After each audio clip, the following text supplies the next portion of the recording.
And how about the other Richard? Is he on?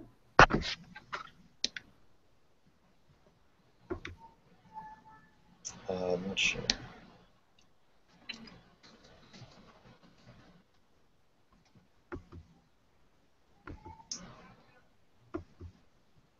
Yeah, Richard is on. And guys, we're live now. Okay. Well, thank you, Jamie. Thank you, FinLit, for organizing this webinar and inviting PYT to us. If anyone's already joined, my name is Dick Adams, and I'm Director of Student Campaigns for PYT. And guys, we're live now. Awesome. And I'm Jamie Ortega. I'm one of the co-founders of FinLit with Holly Pressman here. Hello. And since it's early on, I mean, I figure we can actually just wait a couple of minutes before actually getting underway, just because there's probably going to be a few late stragglers, as always. Yeah, absolutely. So, if anyone has any interesting student loan related or crowdfunding related financial topics to discuss, let's have at it. Sure. I'd be happy to share that over the past year, I've noticed a very pronounced increase in the number of articles almost every single day about how young adults, millennials, will not be able to rely on Social Security and Medicare. And although young adults are not widely familiar with that, and most people aren't, because it hasn't been publicized as much as I anticipate it will be by the government. The government is taking definite steps to address this as an issue that will be a serious issue for young adults. And we're going to delve into that in other webinars. But suffice it to say that young adults are not most likely going to have the same level of benefits that people have in the past because of two main reasons. Number one, there are going to be less young adults working to put that money into the fund. And in addition, and maybe more importantly, there'll be so many more people, meaning Gen X, who are tapping into the system for Medicare and also, of course, for Social Security. So young adults are going to have to, more than any other generation, are going to have to fend for themselves, so to speak. And we're trying to provide the information so that people can do that successfully and without too much, hassle. So that's what we're trying to do. Of course. Yeah, I think it's really important for young adults, people my age really, and all around my age to realize that, we need to invest and try not to expect Social Security and the rest of America's current sort of looking for safety nets to be there for us.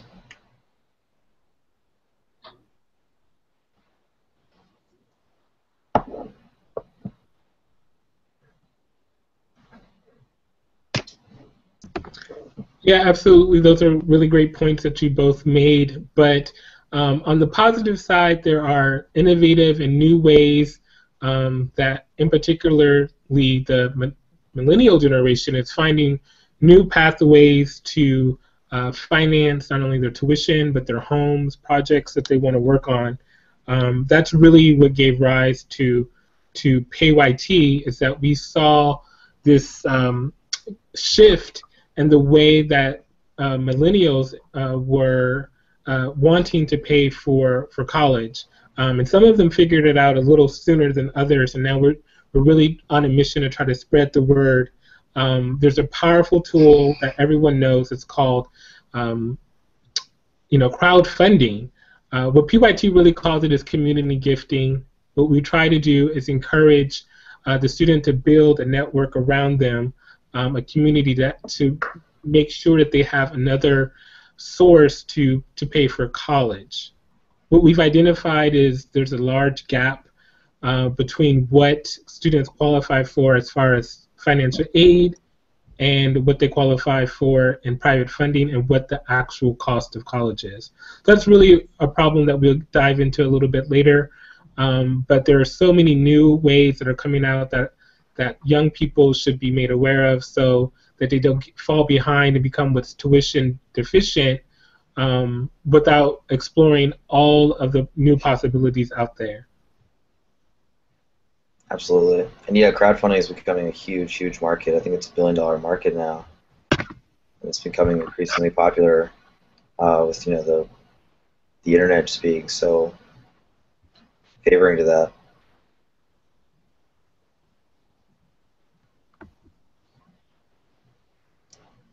Speaking of crowdfunding, actually, I always go on Kickstarter and other crowdfunding websites to see the latest gadgets and stuff like that. And just now, actually, just before this webinar, I received my new Pebble Time Steel, and I funded that a few months ago. So this is actually one of the first, I think I'm one of like the first 100 people to get it.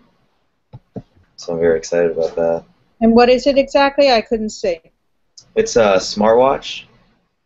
Oh. So Pebble's actually, they previously created the #1 best smartwatch. Right. The original Pebble, and this is the newest one. So hopefully it'll be the new #1 best smartwatch on the market. And it's for both Android and iPhone, so that's very exciting. It's both what? I'm sorry? For Android and iPhone. Oh, right.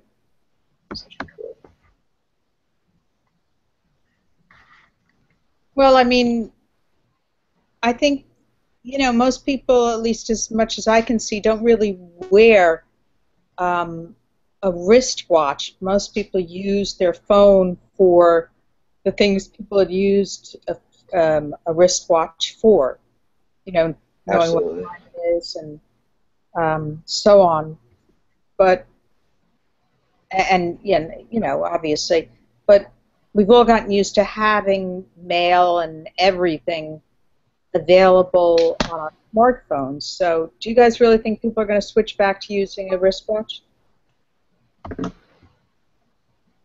Actually, I do. I've noticed a big trend in smartwatches now, and the market just keeps getting bigger for it. And I mean, Apple's obviously released their smartwatches, and Samsung and a bunch of other competitors have gotten involved. And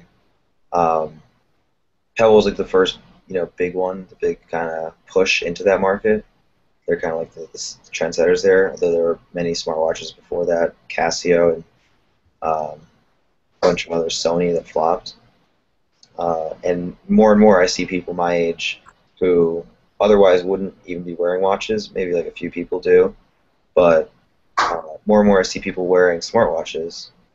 So I think just for the convenience of not having to be attached to your phone all the time, but at the same time still have the comfort that you're up to date on, the latest emails, texts, tweets, Facebook messages, and everything, Snapchats, without having to like go in your pocket, just kind of lifting up your wrist.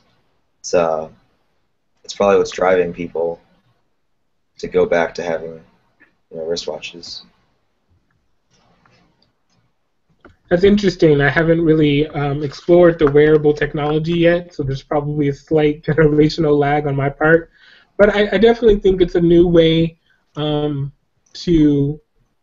carry technology with you. The phones are dropped and broken all the time, so a wristwatch is something that if it's doing some of the features that your phone.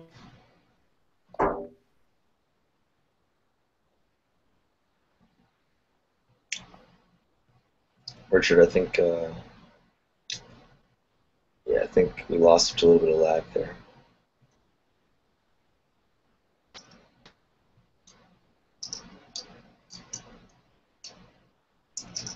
But yeah, I mean, as Richard was saying, I think smartwatches are kind of like a new trend, and they're still not fully developed into the market yet. But I think as we go on, it'll probably be a very, very big thing, and it'll definitely surge and continue to grow.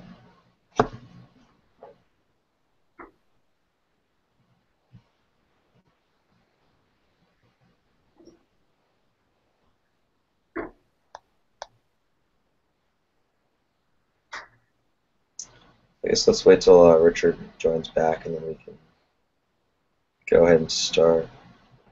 We have a couple of viewers now on.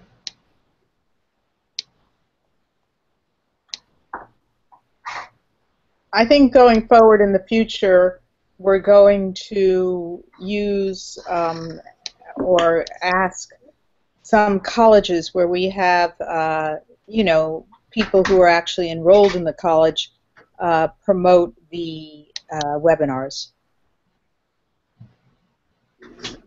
Yeah, that'd be a really good idea. Actually,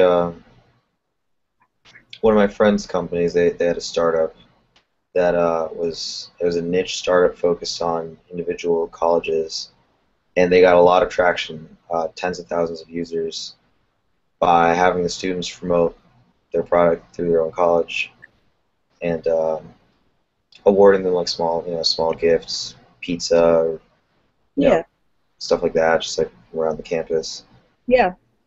And we'll do that. We will definitely do that. You know, for upcoming webinars that are reasonably going to be reasonably well attended, we'll have people on campus, you know, order pizza and whatever else kids like, and you know, have it at a time that people want to sort of kick back, but still, you know, not doing schoolwork, but still wanting to feel like they're doing something that's worthwhile for their future.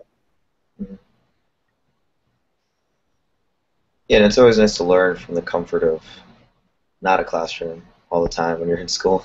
Yeah. And of course, this is a bigger subject than where you go to school or anything like that. It's basically everybody's life. Everyone has to have some money that they invest for the future. And even for student loans, I noticed that it's not something that was really, there was that much information readily accessible to us, like in school. Like there was always a financial aid office, but all they had was, you know, a list of some of the scholarships and grants and stuff they could apply for. But it's definitely something that people usually seek outside help on. Went to the internet, went to books, asked other people, went to their guidance counselors in high school. And with the internet, I mean, this is really the time to go to the internet and have tools available to us to more easily access loans for college and get education and do the things that we weren't previously able to do because of technological limitations. Yeah, absolutely. Sorry, I think I got dropped off, but I'm back now, everyone.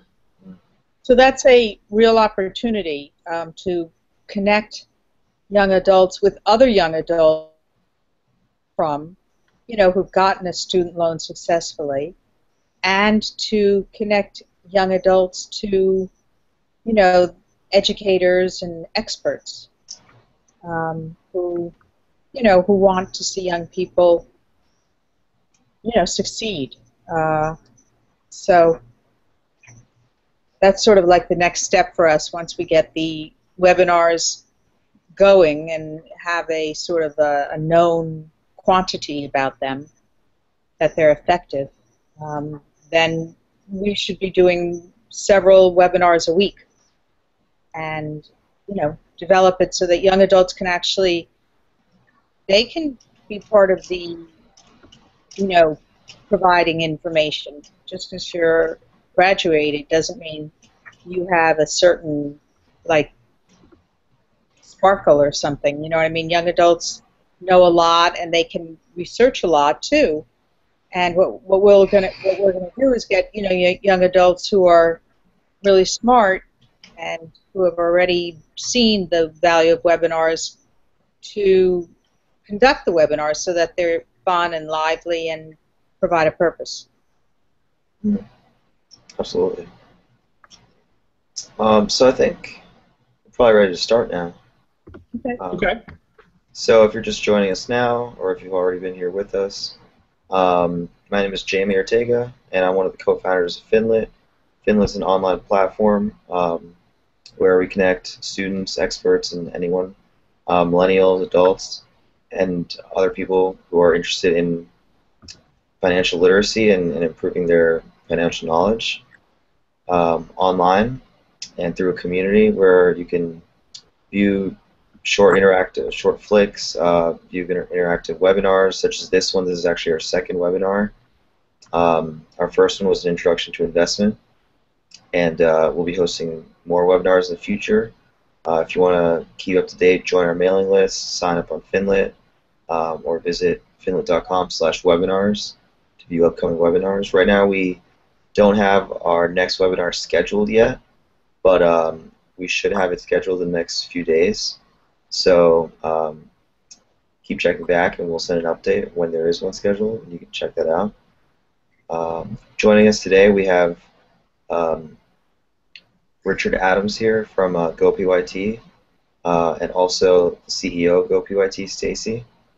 And in addition to them, we have Holly, the co-founder of FinLit and managing partner, and also Ukarsh of FinLit. And I'll give the floor over to Richard to talk about GoPYT. And you too, Jamie, co-founder. Yes, I'm also the co-founder of FinLit. Hello, everyone. As Jamie said, my name is Richard. I am the Director of Student Campaigns over at PYT, and thank you all for taking your time out to join us.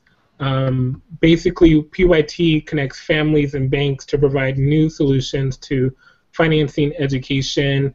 We try to allow the opportunity for parents not to co-sign onto student loans, which is one of the biggest and most common hurdles that students will be facing when they try to qualify for a private student loan for their education.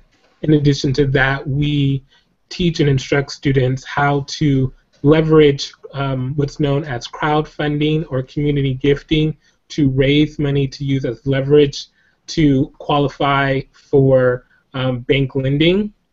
That's our ultimate goal. We also work hand in hand directly with individual students and show them how to navigate their own university's financial aid office, how to make important connections and build community around themselves just as a new and innovative way to have support, not only monetarily to pay for their college education, but also support to answer any questions that they may have and not feel alone as they go through their journey.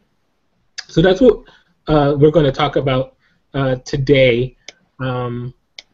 Right now, what I'll start with is just some basic information about qualifying for a private student loan.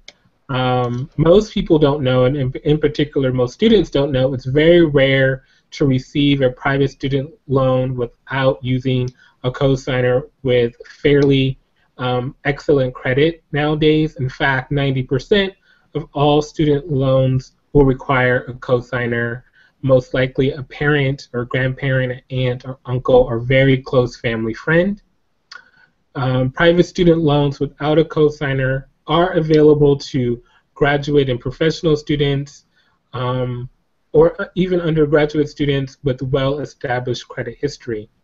Now the problem is most students don't have credit history, or if they do, it's a very thin file, and banks are very nervous when it comes to lending against a credit file that thin, what is called a thin credit file. So what many programs, what many students with little history are left with is finding the few lenders out there that will lend to them and trying to qualify, and that's very, very difficult.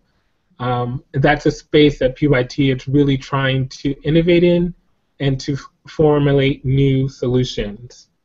So do I have any questions as I continue on? All makes sense. Okay. So what PYT is building, we're building a platform for an alternative to traditional financial aid. Based on your financial aid award, families should apply um, to PYT thinking, to qualify for a loan. Once they start to build a profile and tell us what their exact needs are, we can really get an understanding of how we best can help.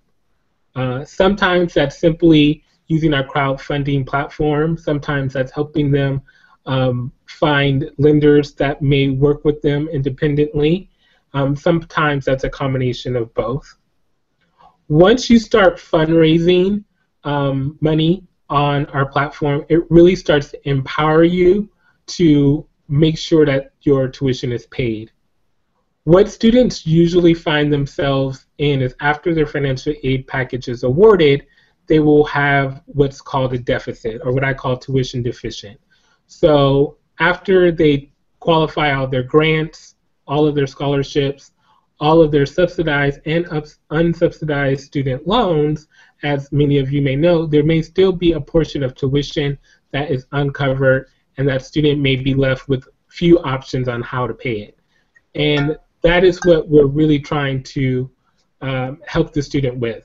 That gap is usually about $10,000, but it can be more and it can be less. No, I didn't. So actually, I have a quick question. Sure. From someone in the audience. Jay asks, how much can I raise through crowdfunding, and is it enough to pay my tuition fee? That's a great question, Jay. The most successful campaigns out there, you can raise enough to pay your tuition. But I have to warn and tell you that that's very rare.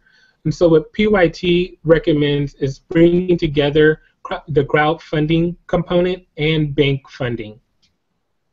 What you can do is use the portion that the community has given to you. You can use that as leverage to qualify yourself for hopefully enough funding to cover your entire tuition.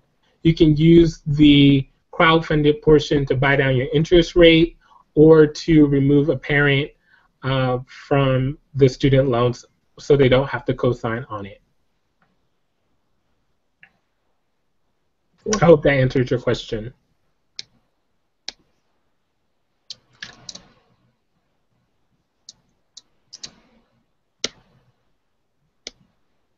I'll check with him and you can continue. Okay. So one other important fact that I want students to really know and to seek out is if you do qualify for a parent loan, a co-signed private loan, what you want to know is really the terms of that loan, and you really want to know the terms that affects the co-signer and how to remove that co-signer as soon as possible. Most private student loan programs will have a clause that after 12 to 24 months, maybe a little longer, after you make payments, you can actually have that co-signer removed.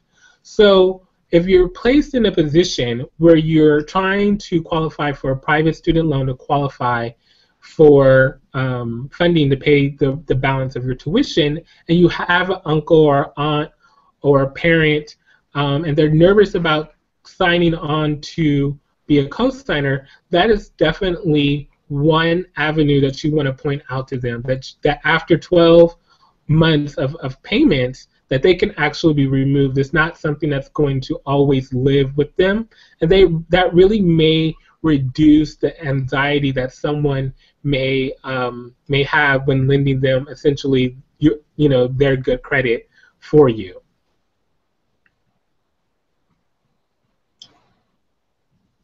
Oh, Jay said that you did answer his question. So. I'm glad, Jay.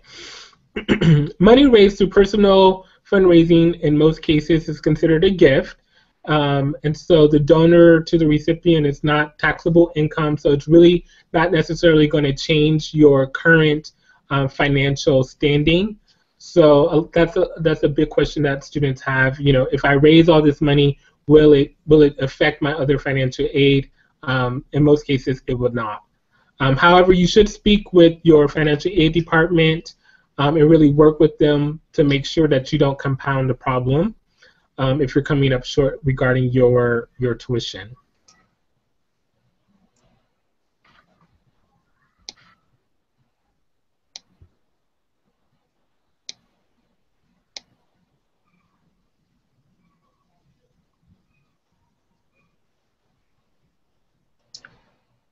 So I have a couple of questions. Sure. Actually, what are some common student loan like traps, and how can a student avoid those? There are many types of student loan traps, and there are tuition traps as well.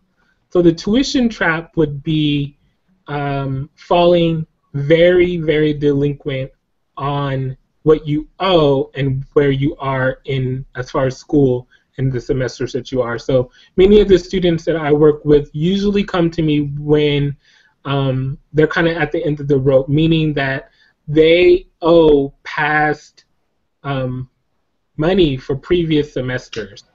So not only do they not have the money for the current semester, but they've fallen, maybe $5,000 or $10,000 behind on the previous semester. So what you want to do always is try to stay ahead of that curve.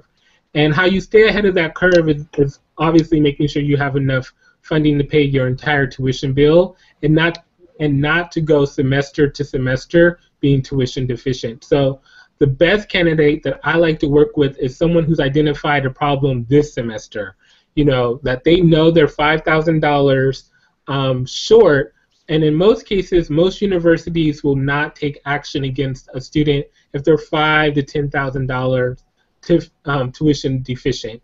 They will actually let you go a few semesters in that status before they start to put holds on your transcripts, put holds on you not being able to register for your next semester classes. And that is when really the need becomes dire. So I really recommend students to stay ahead of the wave and really seek out help, whether it's from PYT or other resources, before they fall so far behind. So that is the main trap. And then the other trap is borrowing way more money than that they will have the ability to pay back. So and not graduating. So that's the main trap. It's to make sure that if you're going to borrow a high dollar amount, whether it's $50,000 or $60,000 in private loans to pay your tuition, make sure that it's enough to cover your tuition up until graduation. If that is not the case, then what you might want to consider doing is, one, going to a community college and finishing out your prerequisites before moving back to the university level. That would be a proactive step to avoid the student loan trap. If that's not an option for you, you may want to consider transferring to a different university, whereas your financial aid need package is covered. And you want to do that again before you fall so tuition deficient that you won't have access to your current transcripts. Awesome. Thank you. You're welcome.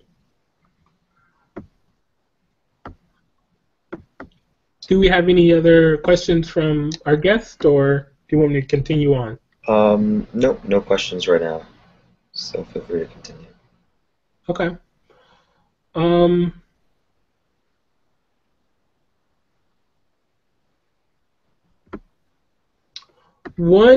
So I guess I'll just go into some frequently asked questions regarding PYT. And this happens a lot, and this really circles back earlier to Jay's question. Can I raise enough to pay my tuition bill? And the next question is, what if I don't raise enough and I don't reach my goal? That's not a problem. On PYT, you keep all of your donation money. Additionally, PYT funds will help you reach your educational goal by trying to help you partner with some of our banking partners that we work with individually. So it is a one-to-one relationship that we have with our students. And also, what I've found working with students is once you've raised something, say your goal was 5,000 and you only raised 1,500, that is still power. That is still leverage that you can then take to your financial aid university and speak to someone directly and say, listen, I've raised this amount of money. I have $1,500, today. What other avenues can I do to continue to move forward with my education, to maybe get your transcripts released, to stay registered, to not be dropped from classes? Also, one of the things that when you have these funds, you have a little bit more of a bargaining tool, is to start forging relationships with a specific person in your financial aid department and to stay consistent and persistent, really, with speaking to that person until your situation is resolved. All universities, whether private or public, will have, a cache of money where they can help the most students in need. And in order for you to find those funds, it's important that you stay visible, that you email, that you call, that you go into your financial aid office until your need is fully met.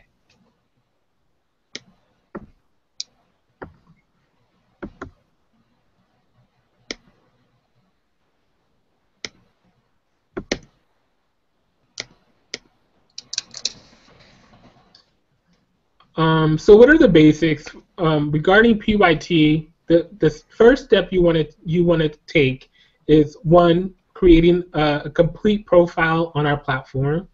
You need to state a clear goal that you are asking for a specific amount of money and why, and you want to keep that message always in a positive light, even if you've had a negative experience with your financial aid office or with your university. The most successful campaigns are inspirational.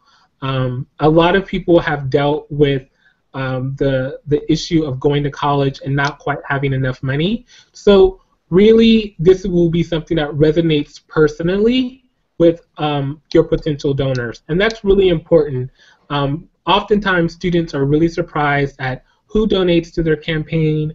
That perfect strangers will find their profile.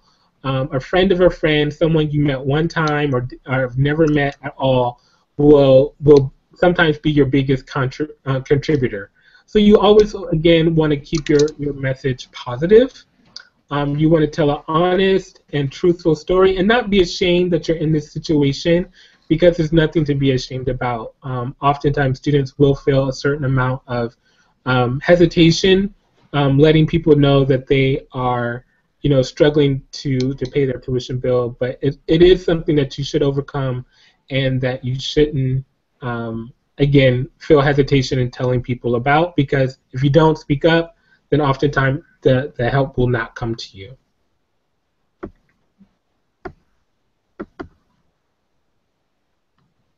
So do you recommend that, one second,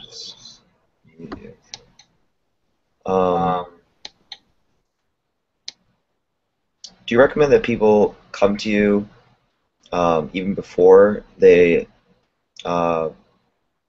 figure out what college they're going to, like towards the end of high school, when they're figuring out how much tuition they're going to pay at one college, how much tuition they're going to pay at another college, and don't even know really what financial aid packages are available?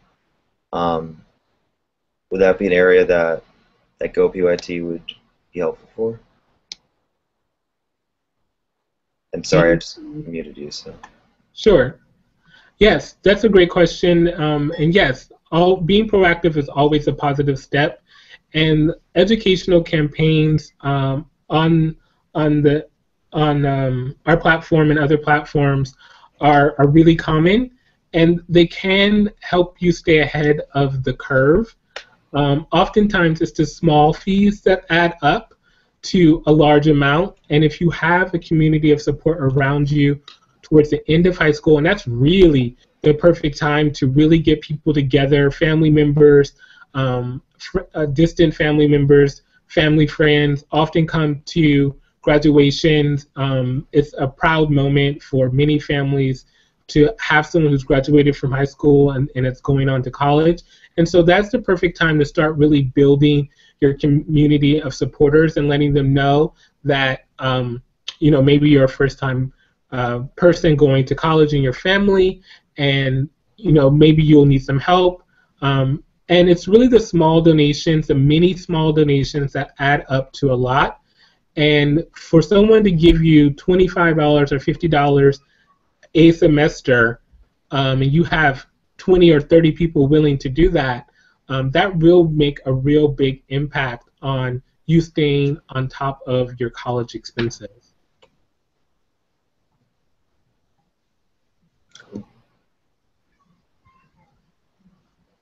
What all, Jamie, what all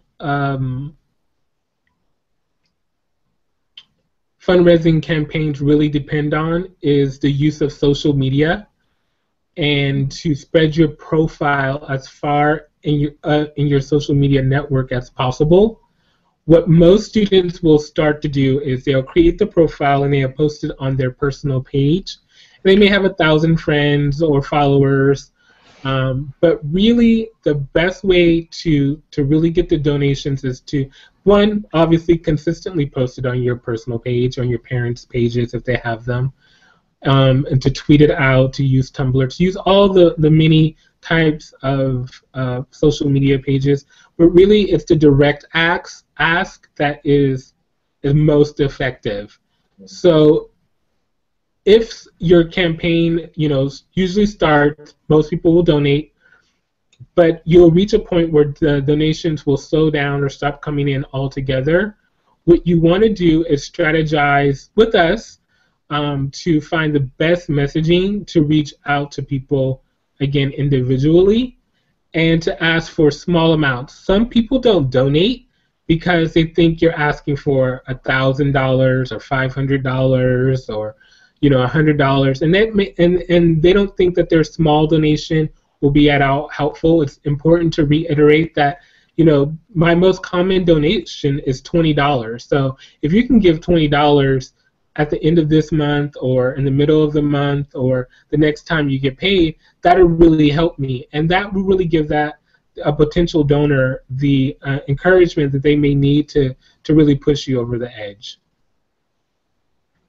And that's what really differentiates crowdfunding from trying to pay your tuition yourself, because with crowdfunding, I mean, companies like Pebble raised millions of dollars with a very small amount of money that people were giving to them to build these watches. But it was just because they just had so many people and it just blew up so quickly. And it started off, I'm sure, with friends and family, but if you have the right message and it's inspirational, as you were saying, then it's really easy to have it go a little bit viral and really get the support that you need to get the tuition that you need. Exactly, Jamie, and that's really what we're trying to create around each individual, is a small viral like explosion. So you don't need millions of people to see your profile to raise thousands of dollars. And that's one thing that I really try to convey to students, is that what you really want to do, again, is really build that community around you. And not every student is going to have a community around them. And we work with those students as well. We help them find a community to become a part of, to find champions that believe in them, so they can make their way through college successfully. We can help you tie into an alumni network at your university. We can help you tie into clubs. We encourage all of our students to become global citizens and student volunteers. The universe is always true, I believe. So whatever you put out there tends to come back to you. So if you're one of our students, one of our first students, in fact, was from a foster care background, so she didn't have any immediate family to help her do a crowd. She didn't have a crowd. She was really alone. So we were able to really link this particular student to a supportive community which really was the platform for which she was able to continue to build that crowd around her. And every semester since, she has been able to use our platform to meet the gap that her financial aid package that leaves her every semester, and stay on target and stay on target to graduate on time. That's awesome. I have one more question from the audience. Sure. In case I have raised some amount through crowdfunding, what are the terms of repayment?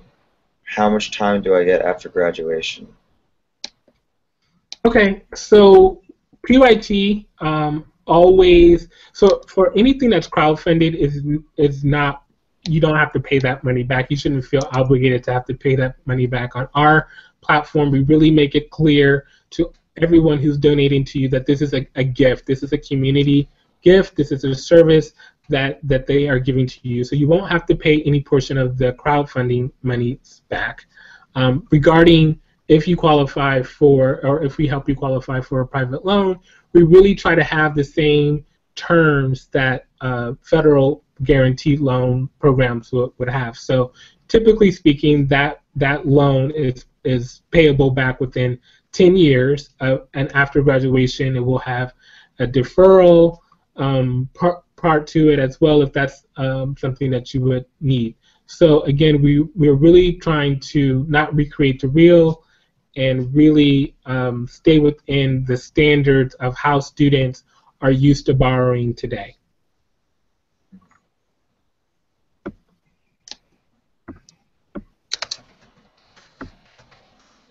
That said, however, some private student loans, especially if your parents help you qualify, will become payable within 40 to 60 days after disbursement.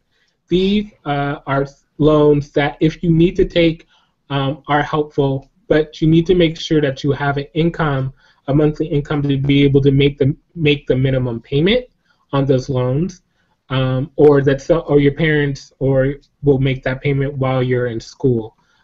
These are not the most advantageous loans that you should try to get, because most students won't have an income, or at least a large enough income to make monthly loan payments. So what you really want to do is find a private student loan that you don't have to start making payments on until 6 months after graduation, and those are really the programs that PYT will steer you towards. Okay, and yeah, that's basically what I had with the federal loans. Mm-hmm. So that's awesome. Cool, and seems that answered his question, his or her question.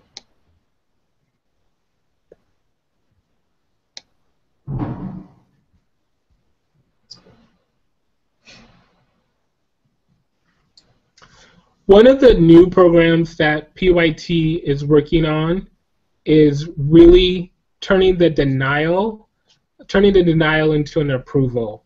So most students are aware of private student loans. Even their universities will direct them to a list of private institutions that typically lend to that university. And they'll go onto these sites and they'll apply, and pretty instantaneously they will be denied, whether it's Sallie Mae or it's Wells Fargo or Bank of America or whatever institution, local credit union that particular university will work with. What I'm going to show you now is a slide on a product that PYT is working on right now to be able to turn that denial into an approval using crowdfunding as a platform. So I'm going to try to share my screen here.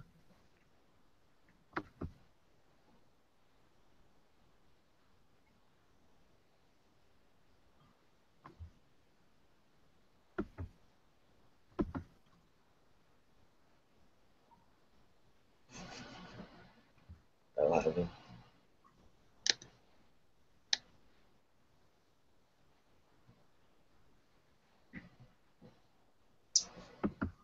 Not sure what's going on.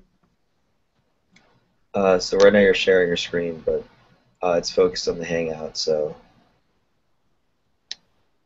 Okay. it goes into that endless loop.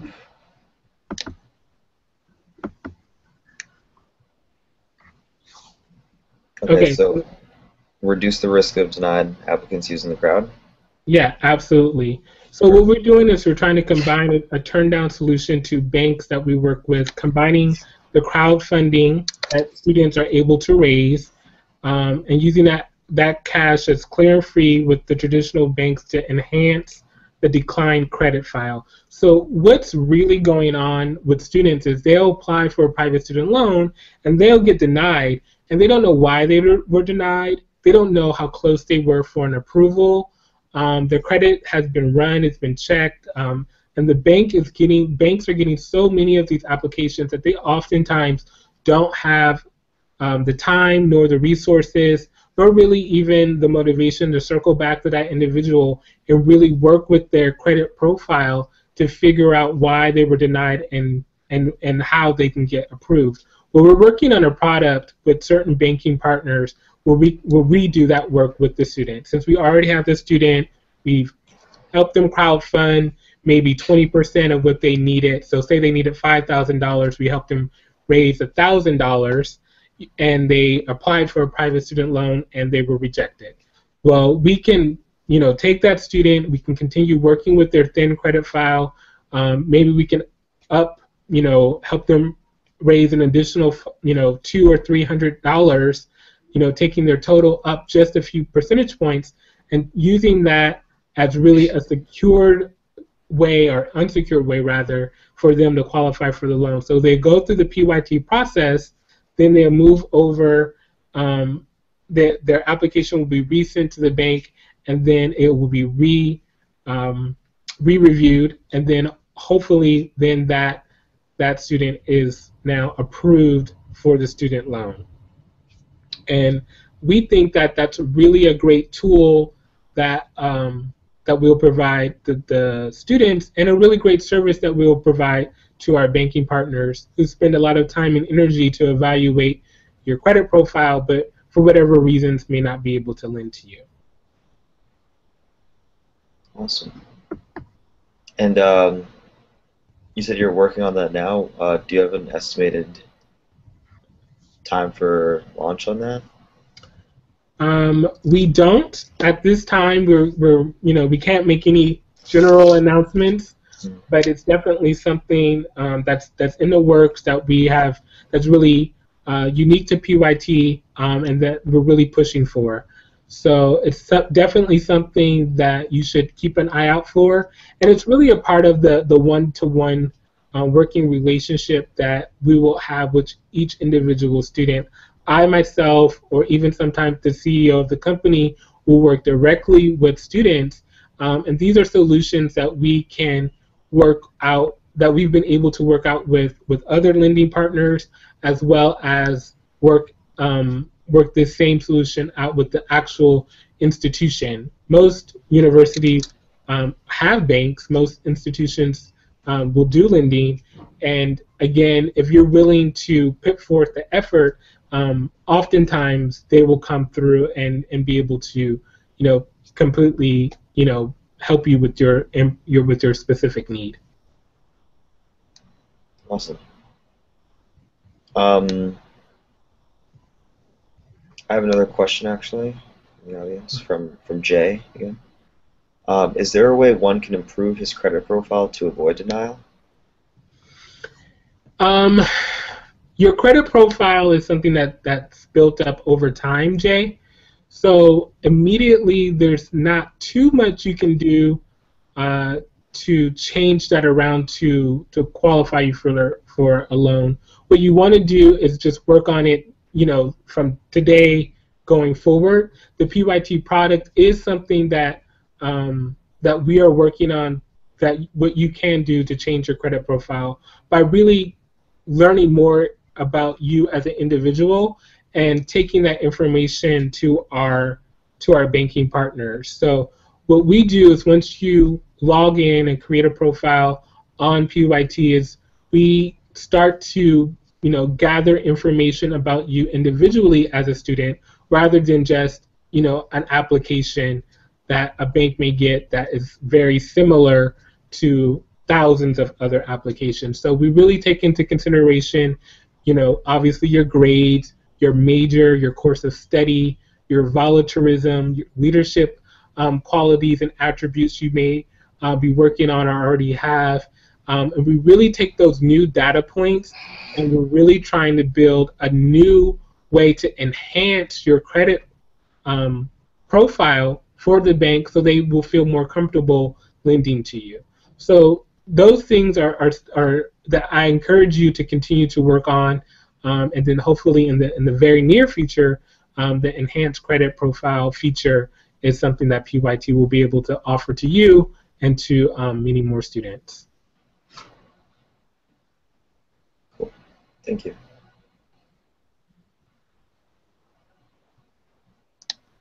We're nearing the end of our hour. Any closing? By the way, you're on your screen share still on. Yeah, I'm trying to. Is it off? Yep. Okay.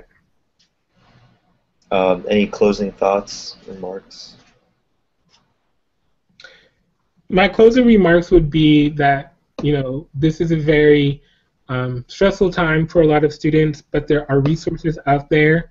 You really want to look at as many different programs as you can, but particularly, obviously, PYT I'm advocating for today. And then also, use the changing economy to your advantage. Use the share economy to reduce some of your cost. Many students don't have time to work, but they may have cars. They may qualify for Lyft or Uber or ride-share programs to generate additional income that they can themselves set around their very busy schedules. And just to stay proactive and to keep looking for resources, keep asking questions. Don't get so frustrated that that you burn bridges, particularly in your financial aid office. If someone is unable to help you or unwilling to help you, it's perfectly okay to just request, is there anybody else that I may speak to regarding this issue? Can you give me an email? Can you give me a number? And continue to press on and find someone that will be your personal advocate. PYT and our staff and our team always tries to be that advocate for you. We will email financial aid departments on your behalf with your permission, of course, to see what other programs there are out there. What we found is that, companies like ours, when we get in the trenches with you, we start to open up doors that may have previously been closed to you. Cool. Thank you so much. So again, this is Jamie Ortega of FinLit, and here with Dick Adams of GoPYT. And I just want to thank you for being on this webinar with us and discussing student loans and some of the problems and solutions that we have available out there for students, millennials who are currently in the process or soon will be in the process of needing a student loan and getting involved in the student loan process.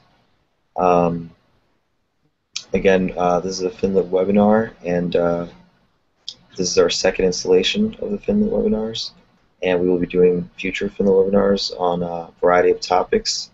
So check out finlit.com and sign up to hear the latest on next upcoming webinars, and finlit.com/webinars.